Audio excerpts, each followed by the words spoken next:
Assalamualaikum warahmatullahi wabarakatuh. Perkenalkan, nama saya Yasinta Febrianti Chandra Kirana. Saya dari kelas 12 Bahasa. Kali ini saya akan mempresentasikan materi sejarah tentang Trikora. Berikut ada 3 isi Trikora. 1. Gagalkan pembentukan negara boneka Papua buatan Belanda. 2. Kibarkan sang merah putih di Irian Barat, tanah air Indonesia. 3. Bersiaplah untuk mobilisasi umum guna mempertahankan kemerdekaan dan kesatuan tanah air dan bangsa. Berikut adalah keempat materi presentasi. 1. Latar belakang. 2. Jalannya peristiwa. 3. Akhir peristiwa. Dan terakhir, credits. Materi pertama yaitu latar belakang. Di sini Belanda masih menganggap bahwa Papua Barat merupakan bagian dari wilayah Belanda dan menolak untuk menyerahkan Papua Barat ke Indonesia, sehingga terjadilah perebutan wilayah antara Indonesia dengan Belanda. Belanda masih ingin berkuasa. Dengan poin pertama, tidak mau mengakui kemerdekaan Indonesia. Yang dimaksud dari poin tersebut adalah Belanda pada awalnya tidak ingin mengakui kemerdekaan Indonesia, sehingga masih sering terjadi perang di berbagai daerah Indonesia. Akibat perjuangan Indonesia dan dukungan forum internasional melalui konferensi meja bundar pada tahun 1949, akhirnya Belanda mengakui kemerdekaan Indonesia. Pada poin kedua, Belanda menolak menyerahkan Papua Barat ke Republik Indonesia karena SDA-nya. Hal ini terjadi dalam perundingan konferensi meja bundar atau KMB. Pemerintah Belanda menunda, bahkan menolak menyerahkan Papua ke Republik Indonesia. Alasannya karena sumber daya alam Papua yang sangat menguntungkan, yaitu kandungan mineral cukup besar tersimpan di bumi Papua dan tambang minyak bumi. Perlawanan Indonesia. Indonesia melakukan persiapan perlawanan di berbagai bidang, di antaranya, pertama ada dari segi militer. Indonesia mengadakan perjanjian jual beli senjata dengan pemerintah Uni Soviet senilai 2,5 miliar dolar Amerika pada bulan Desember 1960. Selain itu, Indonesia juga mencoba meminta bantuan dari Amerika Serikat, namun gagal. Hingga pada akhirnya, Presiden Amerika Serikat mendukung Republik Indonesia dengan kekhawatiran Indonesia akan meminta bantuan pihak komunis apabila tidak dibantu oleh Amerika Serikat. Kedua, segi diplomasi. Indonesia mendekati beberapa negara agar tidak memberikan dukungannya pada pihak Belanda.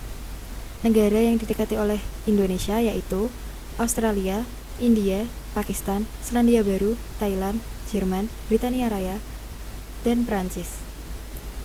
Indonesia juga turut mengajukan permasalahan ini ke dalam sidang umum PBB tahun 1961. Ketiga, segi ekonomi. Indonesia mengeluarkan peraturan pemerintah nomor 23 tahun 1958 untuk menasionalisasi perusahaan-perusahaan Belanda yang berada di Indonesia. Di antaranya, ada perusahaan perkebunan, perusahaan listrik, perusahaan perminyakan, dan rumah sakit menjadi RSCM. Terakhir, segi konfrontasi total.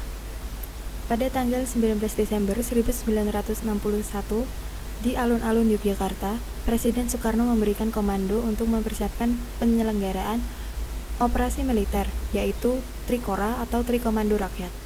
Dan pada tanggal 2 Januari 1962, Presiden Soekarno membentuk 2 Komando Mandala untuk operasi pembebasan Papua Barat. Materi kedua, yaitu jalannya peristiwa. Kendati belum sepenuhnya siap, operasi Trikora tetap dijalankan dengan tahap infiltrasi. Dalam pelaksanaannya, TNI Angkatan Darat dibantu TNI Angkatan Laut dan TNI Angkatan Udara mengangkut pasukan menuju target yang sudah ditentukan. Peristiwa Trikora diawali dengan terjadinya pertarungan Laut Aru. Pertempuran Laut Aru terjadi pada tanggal 15 Januari 1962 dengan rencana awal akan dilaksanakan operasi infiltrasi. 3 hari sebelumnya, semua kapal Angkatan Laut Republik Indonesia telah merapat di sebuah titik di Kepulauan Aru.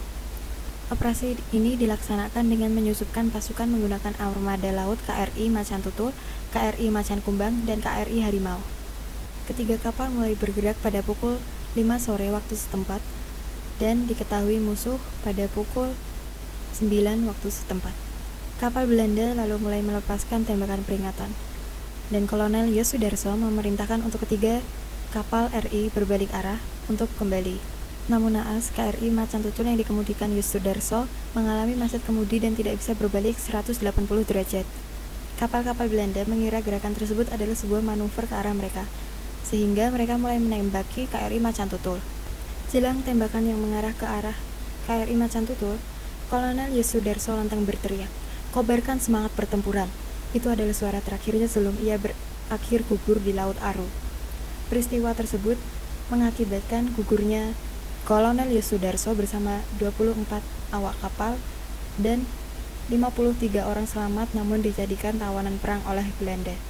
KRI Harimau dan KRI Macan Kumbang sendiri dapat selamat karena KRI Macan Tutul mengorbankan dirinya. Selanjutnya ada Operasi Penerjunan Penerbangan Indonesia. Operasi Mandala yang dipimpin oleh Mayor Jenderal Soeharto melakukan infiltrasi udara dalam skala besar yang menembus radar Belanda.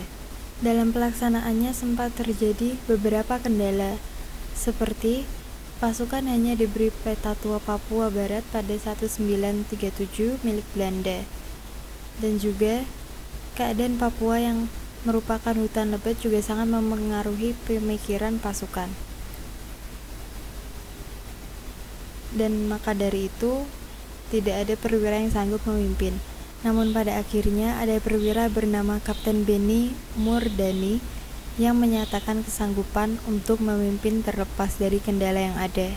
Dini hari pada tanggal 19 Mei 1962, sekitar 81 penerjun payung melakukan penerjunan di sebuah perkebunan teh.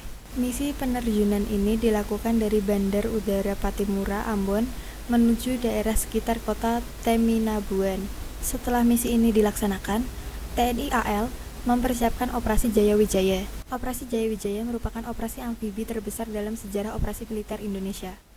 Lebih dari 100 kapal perang dan 16.000 prajurit disiapkan dalam operasi tersebut.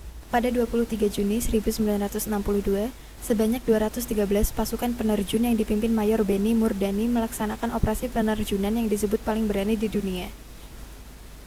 Banyak dari pasukan yang gugur karena diprediksi mendarat di hutan-hutan lebat Papua Barat.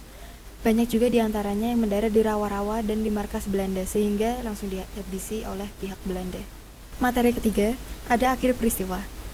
Tahap konsolidasi merupakan tahap akhir dari sengketa Irian Barat antara Belanda dan Indonesia. Jalan menuju akhir konflik Belanda-Indonesia diawali dengan adanya persetujuan New York. Amerika Serikat mendesak Belanda untuk berunding dengan Indonesia dan mengadakan perjanjian yang dikenal dengan Persetujuan New York yang terjadi pada tanggal 15 Agustus 1962. Saat itu, perundingan dilakukan di markas besar PBB di New York. Indonesia diwakili oleh Subandrio dan Belanda diwakili oleh Jan Herman van Rooyen. Kemudian pada tanggal 1 Mei 1963, UNTEA menyerahkan pemerintahan Papua Barat kepada Indonesia. Ibu kota diganti dengan nama Kota Baru dan pada 5 September 1963, Papua dinyatakan sebagai daerah karantina. Pemerintah RI mulai melakukan pelarangan bendera Papua dan lagu kebangsaan Papua. Insiden ini turut melahirkan Organisasi Papua Merdeka atau OPM pada tahun 1965. Karena ada banyak pihak Papua tidak setuju dengan cara yang dilakukan pemerintah Indonesia. Berikut adalah isi persetujuan New York. 1. Belanda akan menyerahkan pemerintah Papua Barat pada PBB, yaitu melalui United Nations Temporary Executive Authority atau UNTEA. UNTEA kemudian akan menyerahkan kepada pemerintah Indonesia. 2. Bendera PBB akan dikibarkan selama masa peralihan.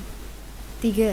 Pengibaran bendera Belanda dan Indonesia yang diatur perjanjian antara sekjen PBB dan masing-masing negara.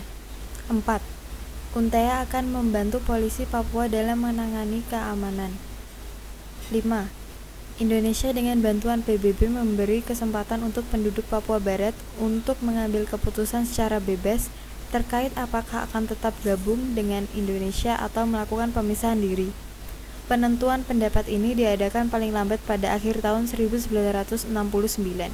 Selanjutnya ada penentuan pendapat rakyat atau PEPERA. PEPERA diselenggarakan pada tahun 1969 untuk memutuskan apakah Papua Barat bergabung atau berpisah dengan Indonesia. Pelaksanaan PEPERA disaksikan oleh 2 utusan PBB, dan hasil dari PEPERA adalah Papua Barat bergabung dengan Indonesia. Hasil ini kemudian dibawa ke Sidang Umum PBB. Pada 19 November 1969, Sidang Umum PBB menerima dan menyetujui hasil PEPERA. Amerika Serikat tidak ingin Indonesia bergabung dengan pihak komunis Uni Soviet dan mendukung hasil tersebut.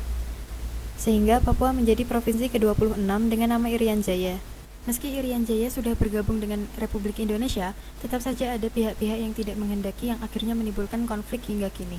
Berikut adalah posisi Irian Jaya setelah menjadi provinsi ke-26. 1. Papua Barat setelah menjadi daerah Republik Indonesia sejak 17 Agustus 1945, namun masih dipegang oleh Belanda. 2. Belanda berjanji menyerahkan Papua Barat kepada Indonesia dalam Konferensi Meja Bundar atau KMB. 3. Penggabungan kembali Papua Barat dengan Republik Indonesia adalah tindakan merebut kembali daerah Indonesia yang dikuasai oleh Belanda. 4. Penggabungan Papua Barat dengan Indonesia adalah kehendak rakyat Papua.